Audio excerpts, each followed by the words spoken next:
하나님은 여러분을 많이 용서해 주시는 분이십니다.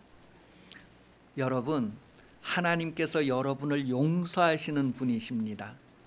이스라엘 백성들이 애굽에서 나와서 가나안까지 40년의 그 기간을 지내는 동안에 이스라엘 백성들은 광야 생활이 너무너무 힘들고 어려우니까 그때마다 애굽으로 돌아갔으면 좋겠다. 애굽에 있을 때가 좋더라. 그런 것들을 수없이 반복했어요. 하나님의 마음이 많이 서운했습니다. 하나님을 섬기겠다고 출애굽을 했는데 순간순간마다 힘들고 어려운 이유 때문에 다시 애굽을 그리워하고 하나님을 등지는 그러한 이스라엘의 모습을 하나님께서는 계속해서 반복해서 용서하시는 하나님으로 성경이 우리에게 확인을 해주고 있습니다. 왜 하나님께서 그들을 계속해서 반복해서 용서해 주셨을까요? 하나님의 용서는 바로 하나님을 경외하게 하시기까지 기다려 주시는 그런 은혜, 긍휼, 인자하심이다라고 성경이 우리에게 확인을 해주고 있습니다. 시편 130편 3절에서 5절까지 말씀을 같이 한번 읽어보려고 합니다. 보시고 읽으시겠습니다. 시작. 여호와여, 주께서 죄악을 지켜보실진대 주여 누가 서리이까? 그러나 사유하심이 주께 있음은 주를 경외하게 하심이니이다. 나 곧 내 영혼은 여호와를 기다리며 나는 주의 말씀을 바라는도다. 하나님은 여러분을 반복해서 용서하시면서 여러분이 하나님을 경외하는 삶으로 새로워지기를 그렇게 기다리시는 분. 그런데 그렇게 하나님께서 기다리는 동안, 그렇게 하나님께서 기회를 주시는 동안 이스라엘 백성은 그 기간이 40년이었어요. 반복해서 그들이 하나님을 등지고 배신하고 할지라도 계속해서 반복해서 용서하시고 그렇게 기다리는 기간이 40년이었어요. 그런데 40년 동안도 그들이 그 하나님의 기회를 거절하고 하나님께로 돌아오지 아니하고 그렇게 한 결과 하나님께서 그들에게 보응하셨다. 그렇게 성경은 우리에게 출애굽기 32장 이하를 통하여서 확인을 해주고 있습니다. 또 한번 읽어봅니다. 출애굽기 32장 31절에서 34절까지입니다. 시작.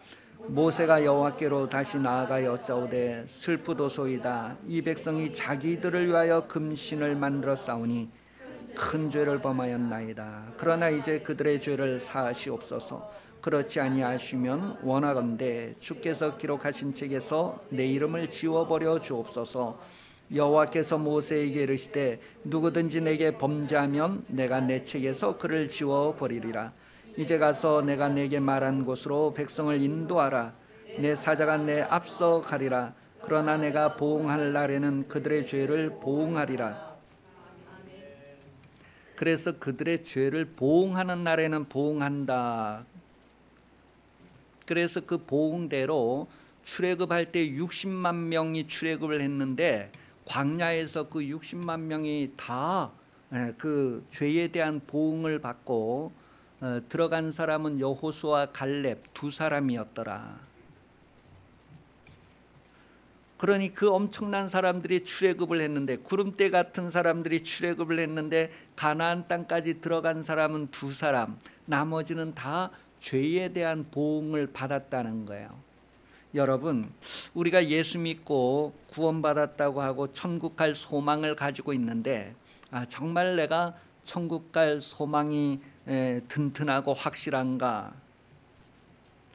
그랬을 때에 성경은 우리가 잘못한 것, 세상을 사랑하고 세상에 금송아지를 두고 사는 그 모든 것, 그것을 보응하시는 날에는 보응하신대요. 그러니 여러분들이 예수 안에 있는 것이 얼마나 큰 은혜인지요. 예수님께서 그 보응을 다 받으셔서 대신 다 죽으시고 끝내셨으니 여러분이 예수 안에 머물기를 잘하셨고 예수 밖에 나가는 삶을 아주 단절하고 예수 안에서 하나님의 다시 오심을 소망하면서 기다리는 그런 신앙생활을 성공하시기를 예수님 이름으로 축복합니다.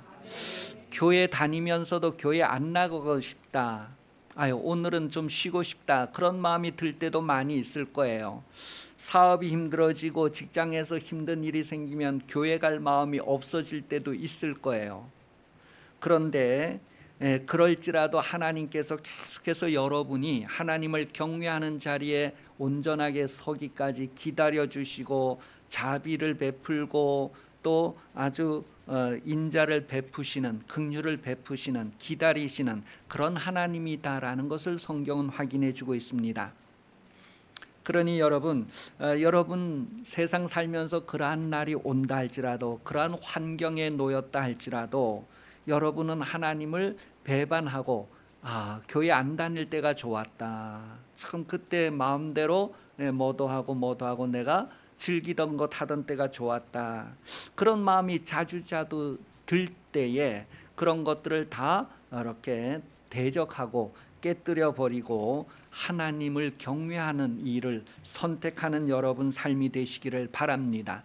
그렇게 힘들게 어렵게 선택한 것에 대하여서 하나님은 보응하실 것입니다. 그래서 선을 행한 사람에게는 선한 것으로 보응하시고 악을 행한 사람에게는 악으로 보응을 하시게 된다는 거예요. 그래서 우리는 각각 우리 몸으로 선택한 것에 대한 결과를 가지게 됩니다. 우리 사는 동안에 자주자주 반복할지라도 하나님의 용서를 계속해서 받아들이는 것들이 헛되지 않도록 그렇게 우리 신앙생활을 유지할 수 있기를 예수님 이름으로 축복합니다.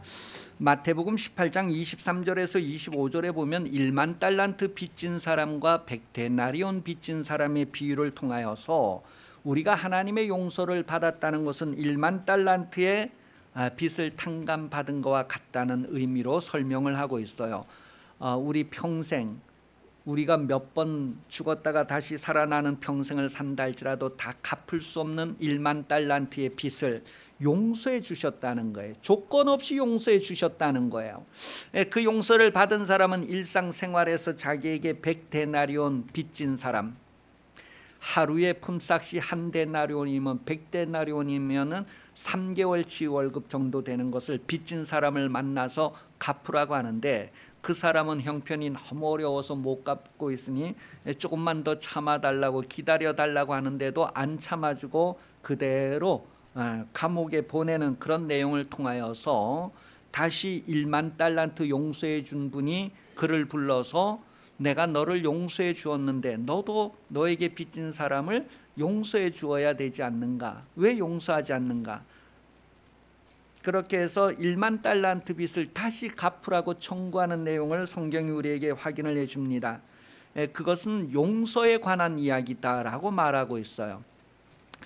달란트 빚진 이야기가 용서에 대한 이야기라는 거예요. 우리가 큰 용서를 받았으면, 반복해서 용서를 받았으면 우리도 큰 용서를 베풀고 반복해서 용서를 베풀 수 있어야 한다는 것을 성경 말합니다.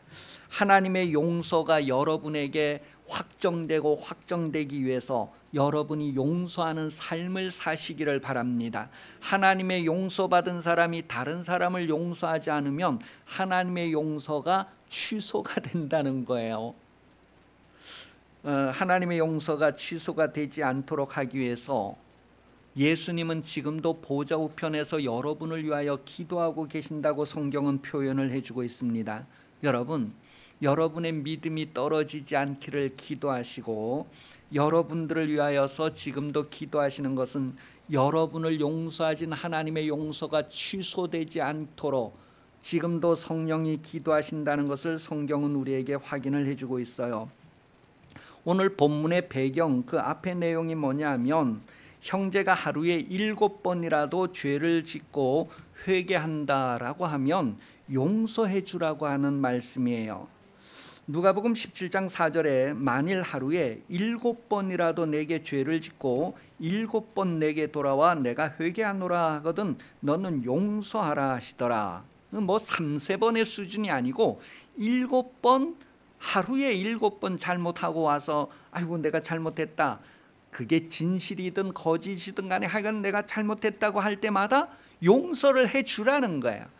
여러분이 재판장이 돼서 내가 3번까지는 봐주지만 그 이상은 못 봐준다, 그렇게 여러분이 법을 만들어서 아주 그렇게 하지 말고 용서해 주라는 거예요. 하루에 7번 똑같은 잘못을 하고 7번 와서 용서해 달라고 하는 것을 용서해 주는 것은 쉬운 일이 아닐 거예요. 그러니까 일상에서 우리가 쉽게 할 수 있는 일이 아니다 싶어요. 그래서 성경은 그런 용서를 할 수 있는 사람이 누구일까? 그런 용서가 가능한 사람은 누구일까? 예수 믿는 사람은 그게 가능하다라고 성경은 말해주고 있습니다. 그래서 제자들은 믿음 있는 사람이 바로 용서할 수 있다, 예수 믿는 사람이 용서할 수 있다라는 것을 알고 바로 예수님에게 우리의 믿음을 도와주세요, 우리에게 믿음을 더해주세요, 그런 요청하는 내용을 성경은 확인을 해주고 있습니다. 오늘 본문 5절 6절이 그런 내용이죠. 사도들이 주께 여짜오되 우리에게 믿음을 더하소서 하니 주께서 이르시되 너희에게 겨자씨 한 알만한 믿음이 있었더라면 이 뽕나무로 떨어 뿌리가 뽑혀 바다에 심기어라 하였을 것이요 그것이 너희에게 순종하였으리라. 겨자씨만한 믿음 있는 사람은 누구일까? 예수 믿는 사람입니다. 앞산만한 믿음 있는 사람이 누구일까? 예수 믿는 사람입니다.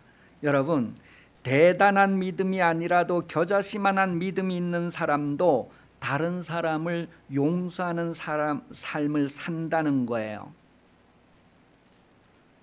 여러분은 예수 믿으십니까? 다른 사람들을 향하여서 충분히 용서할 여유가 있습니까? 하나님께서 여러분을 얼마나 크게 용서하셨는가 하는 그런 은혜가 있습니까? 그런 은혜가 있어야지만 내가 다른 사람을 향하여서 용서할 수 있는 여유가 있게 됩니다. 나는 믿음이 있는가를 한번 생각해 보시기 바랍니다. 내가 믿음이 있는지 없는지 어떻게 확인할 수 있을까요? 누가 똑같은 잘못을 하루에 7번 하고 나에게 와도 내가 용서해 줄 수 있다는 것은 내가 믿음이 있다는 거예요. 내가 예수 믿는다는 거예요. 겨자씨만한 믿음만 있어도 용서하는 삶을 살 수 있다는 것을 성경은 말해주고 있습니다. 그런데 여러분, 겨자씨만한 믿음이 여러분에게 일상에서 매일매일 드러나고 있습니까? 1만 달란트와 비교할 수 없는 하나님의 용서를 받은 사람이 다른 사람을 향하여서 그러한 용서를 할 수 없다면 하나님의 용서가 취소된다고 하는 거예요. 그러니 여러분, 계명을 지키는 삶을 살 것을 성경은 말합니다. 요한복음 13장 34절에 새로운 계명을 너희에게 준다, 서로 사랑하라. 내가 너희를 사랑한 것 같이 너희가 서로 사랑하라고 예수님 말씀하셨어요. 예수님이 여러분을 무조건 사랑하셨다면 여러분도 누군가를 향하여서 무조건 사랑하는 그런 삶을 살아야지만 하나님의 사랑이 여러분에게 온전히 이루어진 것이고 열매를 맺은 것이다 라고 말해줍니다. 하나님이 여러분에게 하신 것 같이 여러분도 다른 사람에게 하나님의 성품을 나타내기를 예수님 이름으로 축복합니다. 용서라고 하는 것은 사람의 힘으로 능력으로 할 수 있는 것이 아니기에 하나님께서 우리에게 용서하시고 그 용서할 수 있는 그런 은혜와 능력을 주신다는 거예요. 그래 예수 믿는 사람이 아니고선 이웃을 그렇게 용서할 수 없다는 것을 말합니다. 베드로후서 1장 4절에 보면 우리가 하나님의 말씀을 그대로 지키고 행함으로 말미암아 하나님의 성품에 참여하는 것이래요. 용서는 하나님의 성품이었다는 거예요. 그래서 우리가 하나님의 용서를 받았기 때문에 하나님의 용서로서 다른 사람도 용서할 수 있다. 우리가 하나님의 사랑을 받았기 때문에 하나님의 사랑으로서 다른 사람도 사랑할 수 있다는 거야. 내가 육신적으로 사랑할 수 있는 것은 조금도 남겨두지 않았다 할지라도 하나님의 사랑으로 사랑하는 것은 충만해서 결실함이 있어야지만 하나님 나라에 들어가기에 합당한 사람이라고 인정을 받게 되는 것입니다. 베드로는 금보다 귀한 믿음을 가진 성도가 하나님의 성품에 참여하는 삶을 살 것을 말하고 있습니다. 하나님을 믿는 믿음을 가진 사람은 그 믿음으로 시작하여서 믿음의 덕을, 덕의 지식을, 지식의 절제를, 절제의 인내를, 경건의 형제우애를, 형제우애의 사랑을 더하여서 항상 열매가 있어야 할 것을 베드로후서 1장 4절에서 11절에 기록을 하고 있습니다. 이렇게 하는 사람은 베드로후서 4장 11절에 보면 이같이 하면 우리 주 곧 구주 예수 그리스도의 영원한 나라에 들어감을 넉넉히 너에게 주시리라.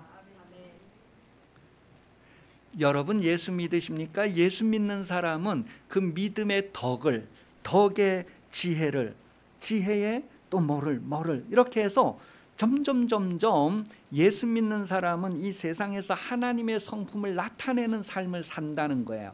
그렇게 사는 사람이 천국에 들어가게 된다는 것을 성경 말하고 있습니다. 마태복음 21장 43절은 그 나라에 열매 맺는 사람이 들어간다, 그렇게 확인을 해주고 있습니다. 그러므로 내가 너희에게 이르노니 하나님의 나라를 너희는 빼앗기고 그 나라에 열매 맺는 백성은 받으리라. 그러니 우리가 신앙생활하는 것은 그냥 교회 왔다 갔다 하는 것이 아니라 우리 믿음에서부터 시작해서 덕이라고 하는 것은 이웃 사람들에게 좋은 것을, 영향을 베풀고 하는 것을 말하는 거예요. 그러니까 예수 믿는 사람들은 뭐예요? 이웃들에게 좋은 것, 육신적으로도 좋은 것을 나누고 함께 할 수 있어야 되지만 영적으로도 좋은 것을 함께 나누고, 그래서 은혜로 교제하고 그런 것들을 말해줍니다. 그런 것들이 계속해서 열매가 맺어가야 된다는 거예요. 그래서 성도가 마땅히 할 일이 무엇인가 했을 때에, 하나님의 자녀로서 마땅히 할 일이 무엇인가 했을 때에 우리가 육신으로 살면서 하여야 할 일, 그것은 바로 하나님께로부터 받은 명령을 다 행하는 것이다, 그렇게 성경은 말하고 있어요. 여러분, 하나님께로부터 받은 명령이 무엇입니까? 내가 너희를 사랑한 것처럼 너희도 서로 사랑하라는 거예요. 그것이 바로 우리가 할 일이다. 오늘 본문에는 이제 종에 대한 이야기를 해줍니다. 이 종이 아침부터 저녁까지 밭에 나가서 일을 하고 저녁에 돌아와서 저녁에 또 주인이 먹을 식사를 준비하고 주인이 다 먹고 나면, 그리고 나서 이제 자기들이 먹게 된다는 거예요. 하루 종일 밭에서 일하고 왔다고 수고했다 쉬어라 하지 않고 이제 일하고 왔으니 저녁 준비하라는 거예요. 그렇게 하는 것들이 종이 할 일이라는 거예요. 그러면서 10절에 보니까, 오늘 본문 10절에 보면 이와 같이 너희도 명령받은 것을 다 행한 후에 이르기를 우리는 무익한 종이라 우리가 하여야 할 일을 한 것뿐이라 할지니라. 여러분이 예수 믿으면서 뭔가를 해야 되잖아요. 사랑해야 되고 용서해야 되고 여러분이 하나님의 성품을 드러내야 되잖아요. 그런 것이 바로 우리가 하여야 할 일을 하는 것이다라는 거예요. 내가 누군가를 위해서 구제하고 누군가를 위해서 용서하고 사랑하고 하는 것은 우리가 당연히 하여야 할 일을 한 것이지, 그게 우리의 뭐 공로고 내가 이런 걸 했다 이렇게 자랑할 것이 아니라는 거예요. 하나님이 그 성품을 여러분들에게 나타내셨으니 여러분도 자연스럽게 성품을 나타내는 건 그건 당연한 거라는 거예요. 하나님께서 예수 그리스도를 아들로 이 세상에 보내어 주셔서 그 아들이 그 모든 일을 우리에게 모범으로 보여주셨다고 요한복음 17장 4절에서 5절 기록하고 있습니다. 예수님은 하나님께서 하라고 하는 일을 다 했대요. 그러면서 하나님의 이름을 영광스럽게, 영화를 드러냈다, 그렇게 표현을 하고 있어요. 여러분도 교회 다니면서 하나님의 말씀을 그대로 드러내고 실천한다면, 하나님의 성품을 드러낸다면 여러분도 하나님께서 귀히 여기는 하나님의 동일한 자녀가 됩니다. 하나님의 자녀된 여러분이 하여야 할 일을 하는 그런 삶을 사시기 바랍니다. 곧 명령받은 것을 행하는 것입니다. 요한복음 12장 50절에는 나는 그의 명령이 영생인 줄 안다. 그 명령대로 하는 것이 바로 열매를 맺는 것이요 그 명령대로 하는 것이 바로 영원한 생명을 얻는 것이다 라는 것을 성경은 말해주고 있어요. 복음 전도하는 것도 성도의 사명입니다. 사도행전 20장 24절에 보면 복음 전도하는 것도 성도의 사명이다. 그래서 여러분이 인생으로 사는 동안에 정말 내가 하나님의 자녀라면 하나님의 성품을 나타내는 삶을 살아야 되겠다. 그렇게 해서 여러분이 복음 전도뿐만 아니라 교회에서 받은 직분을 따라서 다른 사람을 섬기는 그런 일상뿐만 아니라 또 우리 사회생활에서 우리에게 잘못하는 사람들에게 대해서 여유를 가지고 용서해주고 하는 그런 하나님의 성품을 자연스럽게 나타내는 삶을 살 수 있는 그런 은혜를 구하시고 그런 열매를 맺어가는 삶을 사시기를 예수님 이름으로 축복합니다. 기도하겠습니다. 하나님 아버지, 우리가 교회 다니는 것은 자랑할 것도 아니고 우리가 남을 사랑하고 용서하고 복음 전도하는 것도 자랑할 것이 아님은 하나님께서 우리를 위하여서 베푸신 은혜를 그대로 드러내는 것이기 때문에 그렇습니다. 하나님 아버지, 머리 숙인 모든 성도들에게 하나님의 성품이 드러나는 열매가 충만하게 하셔서 하나님 나라에 넉넉하게 들어갈 수 있는 인물들이 다 되게 하여 주옵소서. 다시 오시는 예수 그리스도께서 은혜 베풀어 주시며 하나님 아버지 무한하신 사랑하심과 성령 감화 감동 역사 인도 교제하시고 도우시는 은총이 주일 오전 예배 참석하여 머리 숙인 성도들 위해 영원토록 함께 하시기를 간절히 축원하옵나이다. 아멘.